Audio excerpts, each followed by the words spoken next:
เลือกที่จะอยู่ในมุมที่ตัวเองมีความสุขแล้วก็มีสุขภาพที่แข็งแรงแม้ว่าจะเป็นมุม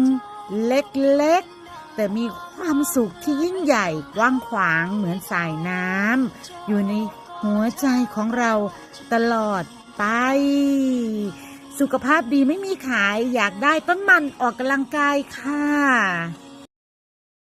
ฉันไม่เปลี่ยนใจเธอคือดวงใจเป็นดังความหวังและเป็นลมหา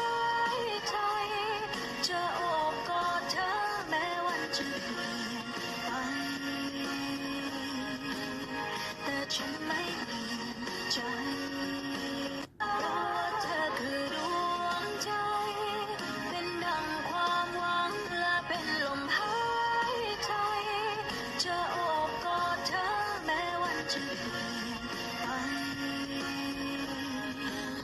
แต่ฉัน